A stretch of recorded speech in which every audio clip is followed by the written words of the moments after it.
Hey guys, Bobby from the Hazmat Guys here, and as you can see, I'm flying solo. So Mike is off on assignment, and I am running this thing solo, not because of Mike, but because of my knuckleheadedness. It seems that we ran a double episode last week, or last couple weeks, and I thought that we were covered for the Friday that just passed, which is the 11th, I believe it was. And lo and behold, it was not. And it was the first time in 6 years that I have missed one episode. I am humbly ashamed of doing this. So I assured Mike, no worries. We have a dozen episodes that are basically done that we never recorded because we just either ran out of steam or lost interest or whatever like that. And I pulled one out, dusted it off, and freshened it up a little bit. And I'm hoping this one will be something that is of interest of you and maybe a little bit nerdy. This is dealing with how half-lives work in radioactivity. So I'm going to take you for a little adventure in here. And we'll see where we go with this whole thing and see, it's a commonly misunderstood topic. So starting this thing off, I think one of the first things that has to be understood before we start talking about radioactive decay is what can decay. Basically, anything with more than 84 protons is unstable and will tend to decay. So you can have isotopes with fewer protons decay, but it's uncommon. The property that dictates how radioactive something is the actual ratio between neutron and protons. So if the isotope is found to be neutron rich, then it's unstable, right? So on the other hand, if it's neutron light, then it can also be unstable. Now, we can have a decay in a few manners that may or may not be familiar with, and we've done an episode that went pretty deep diving into this. Number escapes me what it was, but it was probably about 60 episodes ago. But we can have alpha particles a bit popping off, or maybe some beta emission, or even some gamma radiation. Further, we could have a few types that are way less common, like positron emission or electron capture. We're not getting into that stuff. That's way next level stuff. So in the case of an alpha particle discharge, and we're just going to go over this so that we're all back up on the same page, I urge you to go back and listen to that episode because it's a pretty good one. So in the case of an alpha particle discharge, we shoot off 2 protons and 2 neutrons. That's a mass swing of 4. That's a great diet, right? Now, if we have a beta emission, we shoot an electron from the nucleus. Now, wait a second, Bob. Electrons aren't in the nucleus. Hold your horses. So we did this deep dive before, but in order to keep us all on the same show, I'm going to go over it again quickly. Let's say we had an iodine 131 atom, and it gives off a beta particle, right, which is essentially an electron. So our iodine 131 remains with a mass number of 131. The atomic number is 54, which is actually 53 minus a minus 1, which if you're into math, a double minus means a plus. And so 53 plus 1 gives us 54. Now, this is a mismatch. If we look at this purely at the atomic number of 54, it identifies as xenon. But the mass number doesn't change going from iodine 131 to xenon 131. But the atomic number went down 1. So in the iodine nucleus, a neutron was converted into an electron and shot out. What was left was a proton. Whew. Okay, back to the regularly scheduled content. So let's say you could sit and watch a single atom of a radioactive isotope, let's say uranium-238. The problem would be that you couldn't predict when that particular atom would decay. It might happen now, it might happen next week, it might happen next millennium. There's really no way to understand that. So now let's say that we have a big sample of something that's big enough that we in the mathematical realm would say a statistically significant sample size. At this point, we may be able to point out a pattern. Now, we all understand that it takes time for atoms to decay and go away.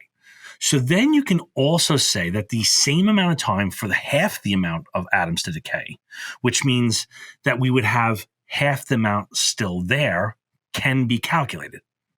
So we call this time that it takes the half of them to go away the half-life of an isotope, or the T1/2. Now, if we had to calculate out the half-life decay of a radioactive isotope, the problem would be that it's not a simple math equation, meaning it's not linear, right? Not a straight line. So, for example, you couldn't find the remaining amount of isotope if, let's say, it's 4.5 half-lives by just looking between 4 and 5 half-lives. It's not there. So if we wanted to find the amount or the times with a simple multiplication of a half-life, we would use this equation. Now, this is where I get cool because I can flip over to some different camera angles, which brings me to another point that for a limited time only, we're doing a whole series of these things on our YouTube channel, where you can actually see the writings or the meanderings of my mind. So we have T to the 1/2 is going to equal 0.6963 over K. Okay, that's one, and that's going to lead us into the second one, which is ln, right, which I'm going to write that as lowercase l, lowercase n, n lowercase to the t over n, which is a lowercase, to the o, close, equals minus k t. Okay, so now this right here is not the normal thing. So we talk about this in math. Maybe you're not a math nerd. And then you're going to note that there's something a little different here in what they call a natural logarithm, right? There's another one also. You don't have to worry about it. This is not the base 10 log, but it's on your calculator. So you don't have to worry about it very much here. So let's go back over to the other one where you can see my beautiful punum. In here, the end is the amount, the N is the amount of radioactive isotope that we start with in terms of grams or maybe pounds or whatever, or percentage. To the end of the T is the amount of radioactive isotope that's left at some time, and then the T1/2 is the half-life. Obviously, this whole formula can be switched around to solve for whatever you want, so it's a pretty robust formula. Now, as far as radioactive dating, as far as hazmat responds utilizing half-lives in the field, it's not really a big realistic thing. It's something to be aware of, but I wouldn't be spending a lot of time on it. One of the things that you may see on TV is the use of half-lives to do something called carbon dating. The specific isotope that they're talking about is carbon-14, which is a specific radioactive isotope of carbon, and it's produced in the upper atmosphere by cosmic radiation. The vast majority of the carbon found in the atmosphere is in the form of carbon dioxide, but a very little bit of it contains carbon-14. And as we know, plants drink in carbon dioxide and they burp out oxygen. And some of that carbon dioxide that they're drinking in would have carbon-14 in it. So this carbon-14 now becomes part of the chemical cellular properties of the plant. Then the plants are eaten by animals, making the carbon-14 a part of the cellular structure of all living things. It's the circle of life, man. So as long as you're alive, the amount of C14 in you remains constant, but when you die, the amount begins to decrease. Now, this number of the half-lives of C14 is a very well-known thing. If you're curious, it's 5,730 years. So based on this, they can go figure out how long ago you died. One of the misconceptions of carbon dating is that you need to be alive in order for it to be working. Or so something like a meteorite or a rock from space, it would not work because it was never living. Now, that doesn't mean that scientists are out of luck when they use this. They just use a different isotope like potassium-40. Now, breaking elements apart with fission, right? Let's talk about that for a couple minutes and see where this one goes. Now, we're all going to jump in the Wayback Machines and land way back in the 1930s, where scientists started to discover that some of these nuclear reactions could be initiated and controlled kind of easily.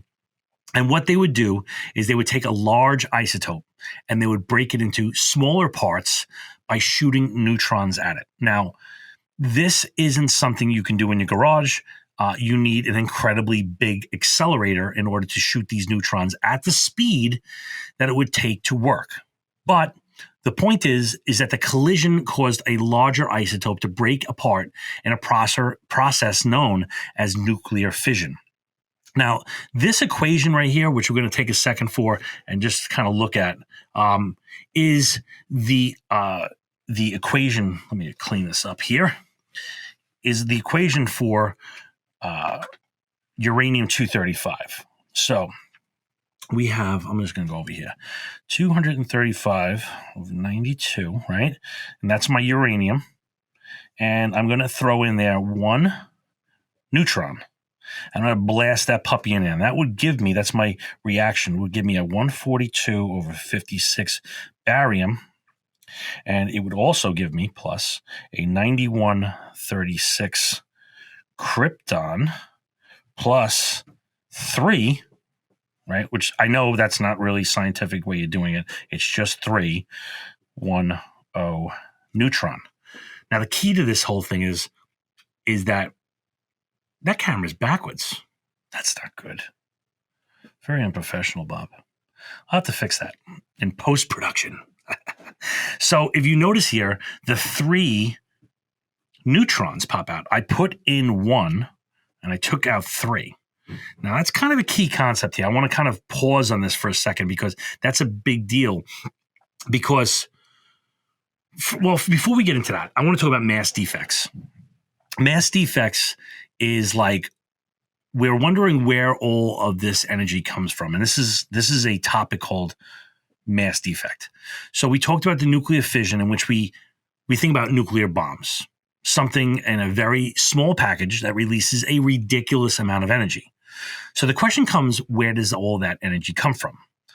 Let's say we were able to smash a neutron into a large isotope and we hit an extremely accurate measurements of all the masses of all the atoms and even the subatomic particles, starting with the beginning and ending with the end, right? And what we would find is that some things are missing.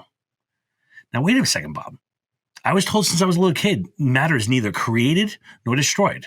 Well, in this case, the loss of matter is what we call a mass defect. And this is what happens when you have some missing matter. It actually converts over to energy. Now, you can actually calculate out the amount of energy that's produced during one of these nuclear explosions with a fairly simple equation that I developed while jotting some notes down on a bar napkin. You may have heard of this. Some clown took it over for me. It's something I like to call E equals MC squared. You may have heard of this guy Einstein talking about this, but this is the equation where E is the amount of energy produced minus the missing mass or the mass defect. C is the speed of light in a vacuum, which is an incredibly large number. So you can see that even that when a multiplication of a small amount of mass yields an extremely large amount of energy. Chain reactions and critical mass, which is what I was drawing that formula out for, is kind of like what it's all behind. Now, we saw breaking one isotope into small sets is cool if you could do it once, but how do you do it over and over and over? And that's kind of where that 3 comes out on the other side, something we call a chain reaction. So if we took a look at that formula and we forward, right, and we forward a unit of 235, uranium-235, we can see that 1 neutron was used to start the thing, but 3 neutrons are used at the end and then produced on the other side. So if we use these 3 neutrons to encounter other uranium-235 atoms, they could initiate other fissions, producing even more neutrons. And this is how a nuclear bomb goes off, with a constant chemical reaction. Chemical reaction is not the right word. It's a nuclear chain reaction. So if we were able to initiate the chain reaction that had more neutrons than needed to actually smash things apart, then we would be successful in continuing that chain reaction. So here's the small problem with uranium-235. It's actually not that common to find. If we use the more common isotope of uranium called uranium-238, and we wrote that equation now, we would see that we would get 1 neutron in and 1 neutron out. That's not as good. So you can imagine it's a little bit more difficult to do in your garage than you would initially imagine. So when you have an excess of neutrons at the end of an equation, it's more apt to support chain reactions, and we would call this type of isotope a fissionable isotope. Currently, there are only 2 main types of isotope that are what we would call fissionable, and that would be uranium-235 or 238 and plutonium-239. Another term you may hear in the nuclear field is the term of critical mass.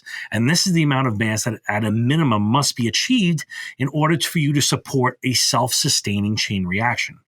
It's all based upon the amount of neutrons. So even a small sample is the likelihood of it being able to shoot out a neutron and hit another uranium nucleus, it's incredible. So no nucleus hit, no extra electrons, and no energy is released. So the reaction just basically fizzles out and stops. So if you want the reaction to keep going, you must achieve at least a critical mass. Anything less than that is called subcritical. So now let's talk about fission. Fission. We just talked about fission. Talk about fusion.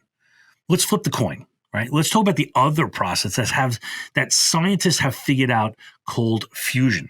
Now, fusion is basically the opposite of fission. And so in fission, we take a heavy nucleus and we split it into small nucleus or nuclei. With fusion, we take lighter, smaller nuclei and fuse them together into a bigger, heavier nucleus. You may have heard of this on TV as cold fusion, which is something like what they're working on, but it drives a reaction that drives the sun. Okay. On the sun, it's a series of nuclear reaction that puts 4 hydrogen isotopes fused into a helium isotope. Obviously, this releases a tremendous amount of energy. Here on Earth, we really can't do it. We use 2 other isotopes like deuterium, which is H2, and treat them with 3, which is tritium, but it's pretty abundant, right? Deuterium is pretty abundant. Tritium, you have to really work hard and to make it by smashing it with some deuterium. So nice to know. So the following equation shows the fusion equation. This is kind of basic, but it's kind of the end. And so we'll see where that goes. So H plus H gives you helium plus on. Tell me what on means. I'm not telling you. Good luck with that. So if you wanted to see exactly what we were seeing and what we were doing here, by all means, check out the YouTube channel, the Hazmat Guys on YouTube, and you can see what we're doing here. Again, limited time, but it's also fun to do. We'll see you guys out there. Thanks.